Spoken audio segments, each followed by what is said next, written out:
આજની ધર્મકથા. પ્રણામ. પૂજ્ય કેસર વિજયજી મહારાજ સાહેબની યોગ સાધના. એ સાધનાના વર્ણનોની અંદર આપણે ક્યાંક ને ક્યાંક આપણું સ્વરૂપ શોધી રહ્યા છીએ. આપણા જીવનની અંદર આવો ધ્યાન માર્ગ કે જે ધ્યાન માર્ગ માટે પૂજ્યશ્રીએ વારંવાર પોતાના પુસ્તકોમાં ઉલ્લેખ કર્યો છે કે આપણે એક દીવાને પ્રગટાવીએ અને જેટલું અજવાળું થાય એના કરતાં આખી એક હોળી પ્રગટી હોય, જ્વાળાઓ પ્રગટી હોય તો અજવાળામાં કેટલો મોટો ફરક પડે. બસ આટલો જ ફરક કોઈ એક બીજો ક્રિયાયોગ એના દ્વારા થતા કર્મક્ષય અને ધ્યાન દ્વારા થતા કર્મક્ષયની અંદર ફરક પડે. આ ધ્યાનની ધારામાં સાધક જ્યારે આગળ વધે ત્યારે બહુ જ અંતિમ પર્યાયોની અંદર ક્ષપક શ્રેણી આવે. એ પૂર્વે ઉપશમ શ્રેણી વગેરે પણ આવી શકે, પણ આ ક્ષપક શ્રેણીની તાકાત કેટલી એની જે વાત આવે છે શાસ્ત્રોમાં, ધ્યાનાનલ શબ્દ વાપર્યો છે. ધ્યાનરૂપી અગ્નિ. આ અગ્નિની તાકાત કેટલી તો કે છે કે 14 રાજલોકની અંદર જેટલા પણ જીવો છે આ બધા જ જીવો અનંતકાળ સુધી જીવ્યા હોય અને અનંતકાળના આ જીવન દરમિયાન એમે જેટલા પણ પાપ કર્યા છે એ અનંત જીવોના અનંત પાપો જો એ સાધક આત્માની ક્ષપક શ્રેણી નામની આગની અંદર નાખવામાં આવે તો તમામ કર્મો ભસ્મીભૂત થઈ જાય એટલી મોટી ભઠ્ઠી આ ક્ષપક શ્રેણી બને છે. અલબત્ત આવું ક્યારેય થઈ શકવાનું નથી, પણ આ રૂપક એટલા માટે છે કે કેટલી હદ સુધી આ ધ્યાનની અગ્નિની તાકાત છે. જો અનંત જીવોના કર્મોને બાળી શકે તો જીવના પોતાના કર્મોને તો કેવો સફાયો બોલાવી શકે. અને એટલે ધ્યાન માર્ગને સતત ઉપેક્ષિત રાખવો એ સાધક આત્મા માટે બહુ ઇષ્ટ નથી. નાનો અભ્યાસ થતો હોવો જોઈએ. નૈશ્ચિક ભાવો જો આપણને આપણા નૈશ્ચિક સ્વરૂપ એટલે કે આત્મ તત્વ તરફ વાળતું નથી તો પછી એ શુષ્ક વ્યવહાર એ નૈશ્ચિક ભાવ વગર રસાળ નથી બનતો. રસાળ બનાવવા માટે તો આ નૈશ્ચિક ભાવની પરિણતિ ઊભી કરવી જ પડે. કેસર વિજયજી મહારાજ આ પરિણતિ ઊભી કરવામાં એટલા બધા રથ છે. પહેલાં પાલીતાણામાં મહિનાઓ કાઢ્યા, એ પછીથી તળાજાની ગુફાઓમાં ગયા, ત્યાં આશરે 3 થી 4 મહિના કાઢ્યા. હવે અહીંયા 3 થી 4 મહિના પૂર્ણ થયા પછીથી પંડિત લાલનજીને ફરી પાછું કેટલાક અગત્યના કાર્ય અર્થે મુંબઈ જવાનું થયું. એટલે જે સૌથી મોટા માર્ગદર્શક હતા એક ભાવોના, એક સૂક્ષ્મતમ અંદરની પરિણતિઓના, એની ગેરહાજરીમાં હવે એ માર્ગમાં એકલા આગળ વધવું એ ઇષ્ટ ન લાગતા પંડિતજી આ બાજુ મુંબઈ નીકળ્યા અને આ ગુરુ ભગવંતો એટલે આ 4 સાધકોને હવે પાલીતાણા ફરી પાછા ફરવું એ ઇષ્ટ લાગ્યું અને 4 જણા પાલીતાણા પધાર્યા. પણ હવે યોગ અભ્યાસનો સ્વાદ જેણે ચાખી લીધો છે એને હવે બીજા યોગો, બીજી ક્રિયાઓ કઈ રીતે આનંદ આપે. એકવાર જેણે રસગુલ્લો ખાઈ લીધો એ હવે ગોળ ખાવા માટે કેટલો તલપાપડ રહે. એ રસગુલ્લાનો સ્વાદ એ જીવનમાં ક્યારે પણ એની અનુભૂતિથી વિખૂટું ન પડી શકે અને એને બીજે સેટલ પણ ન થવા દે. આવી કંઈક અનુભૂતિ હવે કેસર વિજયજી મહારાજ સાહેબના હૃદયમાં પ્રગટવા લાગી. એક બહુ સરસ મજાનું સ્તવન, આપણું પોતીકું કહી શકાય એવું, જે બધા માટે જાણે એન્થમ હોય એવું, અંતરજામી સુણલ વેસર. સ્તવનની અંદર એક બહુ સરસ કડી છે. ધુમાડે ધીજ્યું નહીં સાહિબ, પેટ પડ્યા પતિ છે.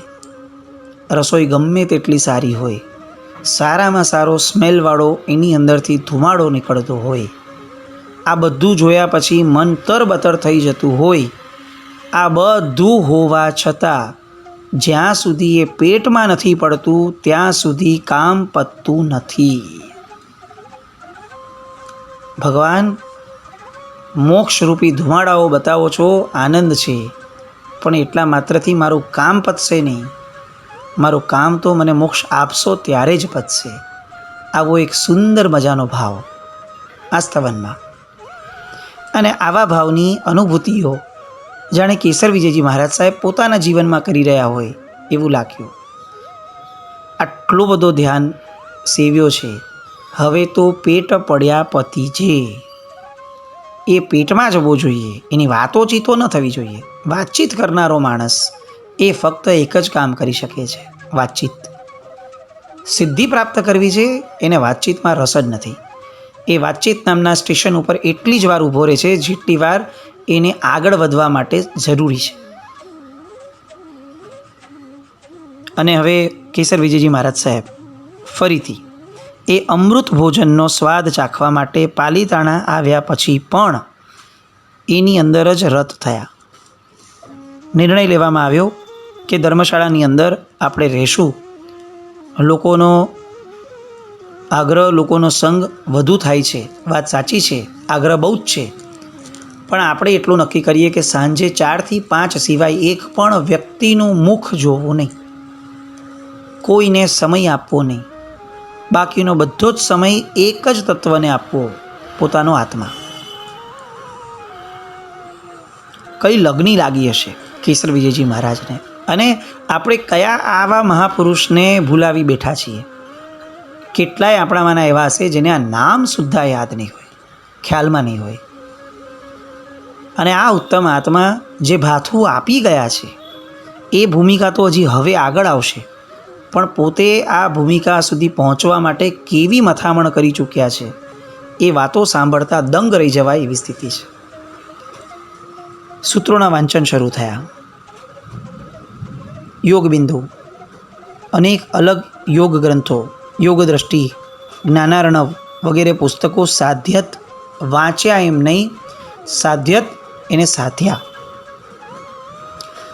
હવે ફક્ત પુસ્તકોના વાંચનથી પ્રજ્ઞાઓ ક્લિયર ન થાય. પ્રજ્ઞા ક્લિયર કરવી છે, સંજ્ઞા ક્લિયર કરવી છે તો સિદ્ધાંતોનું વાંચન જોઈએ. આગમ સૂત્ર વગર પ્રજ્ઞા ક્લેરિટી ઇમ્પોસિબલ છે. એટલે જ ગુરુકુલવાસ કીધો છે.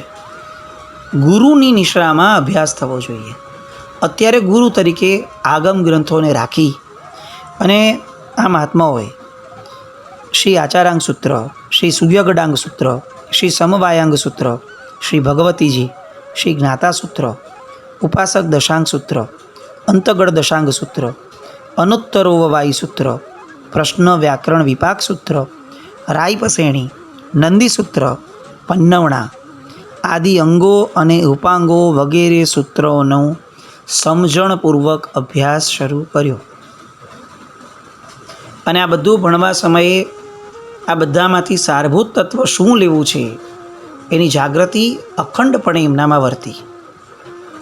ધ્યાનાભ્યાસની બાબતની અંદર જે જે વસ્તુઓ આ ગ્રંથો, સિદ્ધાંતોમાંથી, આગમોમાંથી મળી તે બધી અલગ અલગ તારવા લાગ્યા.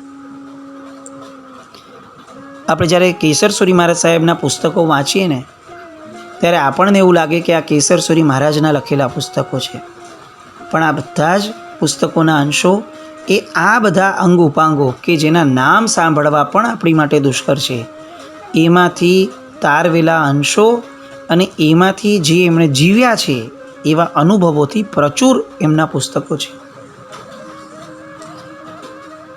આ બધા સિદ્ધાંતોના વાંચનથી હવે એક અદ્ભુત શક્તિ મનમાં પ્રવર્તી. અદ્ભુત શક્તિ.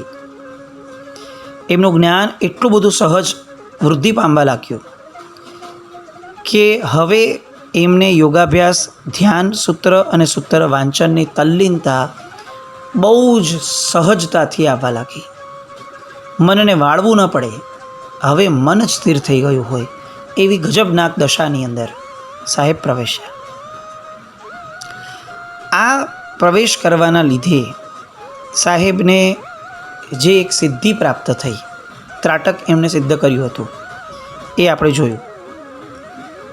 બીજી એક સિદ્ધિ જે દરેક સાધક જીવને સાધનાના પરિણામ સ્વરૂપે અંદર અનુભવાય, એ એમને પ્રાપ્ત થયું, અને એ હતું હૃદય તથા ભ્રકુટીના સ્થાનની અંદરનો દિવ્ય પ્રકાશ. સાહેબના બ્રહ્મરૌદ્રની અંદર અનાહત નાદ પ્રગટ થયો. અનાહત નાદ, આત્માનો એવો અવાજ, ઇન્દ્રિયોથી અતીત એવો અવાજ, એવો નાદ કે જે અંદરની દુનિયાની અંદર સંપૂર્ણતયા તમામ સંજ્ઞાઓને વિલીન કરી દે. આત્મિક શક્તિઓ, ચૈતન્ય શક્તિનો વિકાસ થયા વગર અનાહત નાદ પ્રગટ જ ન થઈ શકે. અનાહત નાદ એ આપણે જેને સ્થૂળથી સિક્સ્થ સેન્સ કહીએ છીએ, એનાથી ઘણી આગળની દશા, ઘણી આગળની. બ્રહ્મરૌદ્ર એટલે કે આપણા શરીરનું ટોચનું સ્થાન, એની અંદર રહેલો આ નાદ એ છતો થાય, એ સંભળાતો થાય, એ અનુભવાતો થાય જ્યારે જીવ સાધનાની એક પર્ટિક્યુલર દશાએ પહોંચે. હવે આપણે આજે એક પ્રયોગ કરીએ. આ દશા સુધી પહોંચવા માટે સાહેબે એક્ઝેક્ટલી શું કર્યું હતું, સ્ટેપ બાય સ્ટેપ, નાની વાતો, મોટી વાતો નહીં, એ આજે આપણે થોડો અભ્યાસ, સ્વાધ્યાય કરવાનો એનો પ્રયત્ન કરીએ. તો સૌથી પહેલાં સાહેબે શું કર્યું હતું, તો કે એમણે હૃદય, ભ્રકુટી એટલે કે બે આઈબ્રોની વચ્ચેનો ભાગ, અને નાસિકાનો અગ્રભાગ એટલે કે નાકનો તીણો ભાગ, આ ત્રણેયની ઉપર એમણે પોતાની નજરને, પોતાની વૃત્તિને, પોતાના ચિત્તને સ્થિર કરવાનું શરૂ કર્યું હતું. આ સૌથી પહેલો પ્રયોગ, સૌથી પહેલો આયામ. ચિત્તને એક જગ્યાએ સ્થિર કરવું. એ જગ્યાઓ પણ આમાંની એક પણ ભ્રકુટી, નાસિકાનો અગ્રભાગ અથવા હૃદય. નજરને, ફોકસને, મન વચન કર્મના યોગોને, આ ત્રણેયમાંથી કોઈ પણ એક જગ્યાએ સ્થિર કરવું. એટલું બધું સ્થિર કરવું કે હવે સંપૂર્ણ ભીતરનું જગત એને જ જુએ, બીજી કોઈ વસ્તુ જોવા લાયક રહે જ નહીં. સંપૂર્ણ ભીતરનું જગત એની માટે જ વિચારણામાં રહે, એના સિવાયનો એક પણ વિચાર મનમાં રહે. સંપૂર્ણ આંતરિક જગત માનસિક મૌનમાં એવું રત થઈ જાય કે હવે એક શબ્દ પણ વિચારવાનો પણ રહે નહીં. આ કઈ રીતે પરાક્રમ થઈ શકે? તો એમાં સહાયક વસ્તુ શું? તો કે સહાયક બની રહે છે જે કેસરસુરી મહારાજ સાહેબે એમના પુસ્તકોમાં પણ લખ્યું છે પોતાના અનુભવ તરીકે, અને પોતે એ સમયે ત્યાં પાલિતાણાના ધ્યાનમાં પોતે સેવ્યું પણ છે. એ હતો ઓમકાર અથવા સોહમ શબ્દનો જાપ. ઓમકાર પંચપરમેષ્ઠી ભગવંતોનું સ્વરૂપ, અરિહંત, અશરીરી, આચાર્ય, ઉપાધ્યાય અને મુનિ. અ પ્લસ આ પ્લસ ઉ એટલે ઓ અને મ, મુનિનો. આ ઓમકાર સ્વરૂપ, આ ઓમ શબ્દની અંદર પોતે સમગ્રતયા પોતાના અસ્તિત્વને વિલીન કરી દે એવો આ ઓમકાર. એના સહાય દ્વારા, એના નાદ દ્વારા ભીતરમાં ઉતરવું બહુ જ સહજ બને અને સરળ બને. એવો જ એક બીજો શબ્દ સોહમ. સાહેબ એમના એક પુસ્તકમાં બહુ સરસ લખ્યું હતું કે સામાન્ય માણસ પણ જ્યારે ઊંડા શ્વાસોશ્વાસની પ્રક્રિયા કરે છે ને, ત્યારે જો એ શ્વાસોશ્વાસની પ્રક્રિયાના નાદને સાંભળવાનો પ્રયત્ન કરે ને, તો એ ઊંડો લીધેલો શ્વાસ અને પછીથી છોડાયેલો શ્વાસ એ સહજપણે એક નાદ જનરેટ કરે છે. સોહમ, સોહમ. આ સોહમનો નાદ. સહ અહમ, સહ એટલે તૃતીય પુરુષ છે, તે જે છે તે. હું અને તું નહીં, તે જે છે તે હું છું. તમે સામું તત્વ જે મારું છે એ હું જ છું, દ્વિતીય પુરુષના ભાવમાં. અને એનાથી જ્યારે આગળ વધાશે ત્યારે આવશે હું જ છું, પ્રથમ પુરુષ. સામું તત્વ એટલે કે પરમાત્મા તત્વ અને મારું આત્મ તત્વ બંને એક જ છે, આ પ્રથમ પુરુષ. તમે જે છો એ હું છું, ત્વમ અહમ, આ દ્વિતીય પુરુષની કલ્પના સાધના. અને તે જે છે એ હું છું, આ સોહમનો નાદ. જ્યાં સુધી પ્રભુ અંદરથી પોતિકા નથી થયા ત્યાં સુધી આ સોહમનો નાદ પ્રભુને નજીક લાવવામાં સખત સહાયભૂત બને છે. ઓમકાર અને સોહમનો નાદ, આ બંને દ્વારા કેસર વિજયજી મહારાજ હું પોતે પરમાત્મા સ્વરૂપ છું, હું પોતે ચિદાનંદ સ્વરૂપ છું, આ ભાવનાને સતત સતત સતત અભ્યસ્ત કરતા રહ્યા. અભ્યસ્ત બોલવાનું પોપટની જેમ એ બધું નહીં, અભ્યસ્ત. અને અભ્યસ્ત કરવાની અનુભૂતિઓ જાત જ જાણી શકે, એ જગત જાણી ન શકે. અને જો જગતને કહેવાનું મન થાય તો એ અભ્યસ્ત અનુભૂતિઓ નથી, એ કંઈક બીજું જ છે. આવી એક રમણતા, આત્મરમણતા હવે કેસર વિજયજી મહારાજ સાહેબ વિશેષપણે અનુભવવાનું શરૂ કરી શક્યા. ઓમ અને સોહમ, આ બંનેનો પવિત્ર જાપ કરોડો વાર એમણે કર્યો આ સમયગાળા દરમિયાન, કરોડો વાર. ધ્યાન માર્ગ એ જેટલો સિમ્પલ લોકોએ વર્ણવી દીધો છે, જો એટલો સિમ્પલ હોત અને એટલા માત્રથી મોક્ષ મળી જવાનો હોત તો અનંતકાળથી આપણે કેમ અહીંયા હોત. ધ્યાન માર્ગ એ કંઈક ને કંઈક અંશે અંદરને ઓગળવા પીગળવાની ધારામાં ન આવે અને બાહ્ય બધી વસ્તુઓ થાય તો એ ભ્રમ બનીને જ રહેશે અને ભ્રમ તો ભાર બનશે. સોહમનો નાદ સાહેબ કઈ રીતે અભ્યાસ કરતા? તો કે શ્વાસ લેતા અને મૂકતા, આમ કરીને નાદ પ્રગટ કરતા સોહમ, ઓમ. આ બધા નાદ ધ્યાન માર્ગની અંદર પ્રવેશવા માટેના પ્રવેશ દ્વારો બન્યા. અને આ નાદથી આગળ વધતા વધતા અનાહત નાદ પ્રગટ થયો. આત્મામાં દિવ્ય પ્રકાશનો વધારો થયો. સ્ટેપ બાય સ્ટેપ યોગના પગથિયા ચડાય છે.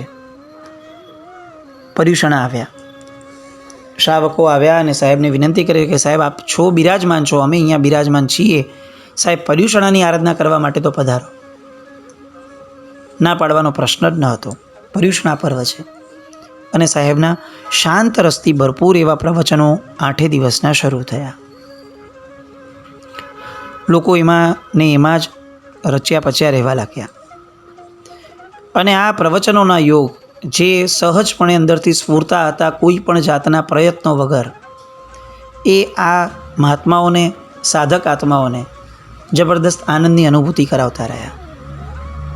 એવામાં એમના કુટુંબી ભાઈ શાહ હેમચંદ ખીમચંદ, તેઓ પાલિતાણા પધાર્યા. એમને કેસર વિજયજી મહારાજ સાહેબના જે પ્રવચનો થયા હતા પહેલાંના, એના દ્વારા અનન્ય વૈરાગ્ય પ્રગટ્યો હતો.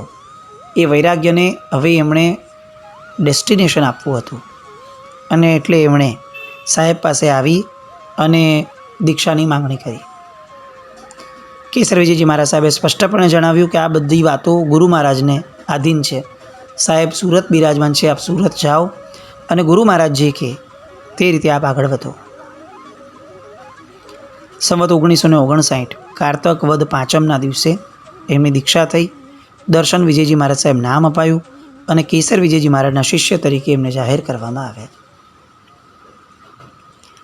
આ ઘટનાઓથી સંપૂર્ણ જાણે અલિપ્ત હોય એ રીતે કેસર વિજયજી મહારાજ સાહેબ યોગ માર્ગ અને ધ્યાન માર્ગની લગ્નીમાં વધુ ને વધુ આગળ વધતા ગયા, શક્તિ મેળવતા ગયા અને એટલી હદ સુધી આગળ વધવું હતું કે હવે એમને અંદરમાં આનું છેલ્લું ડેસ્ટિનેશન જે પ્રાપ્ત કરી શકાય એ ન મળે ત્યાં સુધી સતત આ જ ધારામાં રહેવું છે એવો ભાવ અંદરથી પ્રગટ્યો.